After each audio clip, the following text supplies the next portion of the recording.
Alors moi, bon, je m'appelle Elvis, 44 ans. Je suis ascensoriste de métier. En début d'année, j'ai appris que j'avais un cancer.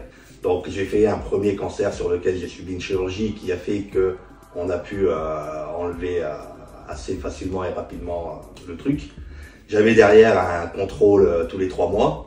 Et fatalité, premier contrôle au bout de 3 mois que je fais, j'apprends que j'ai un autre cancer, suite duquel j'ai dû subir une chimiothérapie. Pendant des heures et des heures, on vous injecte des produits dans le corps. Moi, pour ma part, c'est sur des cycles de 3 semaines.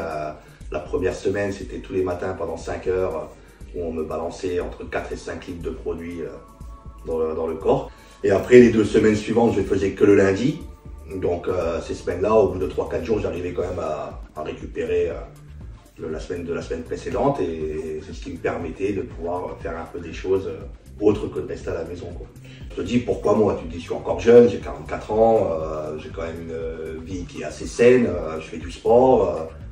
Je l'ai bien pris parce que je me suis dit, bon justement, comme je suis encore jeune, je préfère avoir ça maintenant pour pouvoir le combattre plus facilement que quand tu es âgé, que tu es fatigué, c'est quand même plus difficile. Donc je me suis dit, écoute, voilà, c'est une phase de ta vie, faut rien lâcher et il faut garder le moral pour pouvoir lutter contre ça. À partir du moment où tu es bien entouré, que tu n'as pas d'esprit négatif autour de toi, parce qu'il y a ça aussi, les gens qui vont t'entourer, ceux qui vont être là, oh mon pauvre, non, ça c'est, faut pas le dire, faut dire au contraire, écoute, t'es un battant, tu vas y aller, tu vas t'en sortir, tu vas y arriver. Et là, tes amis qui sont là pour toi, comme on dit toujours, c'est là aussi que tu te rends compte de tes vrais amis. Et puis après, écoute, aussi c'est de réussir à se dire, je vais pas en rester là, je vais de l'avant et de continuer à faire les choses que tu fais habituellement, pour pouvoir justement lutter, quoi. Le sport, déjà le médecin m'avait dit que si je me sentais, ça serait bien de le faire parce que le sport c'est quand même important pour tout ce qui est,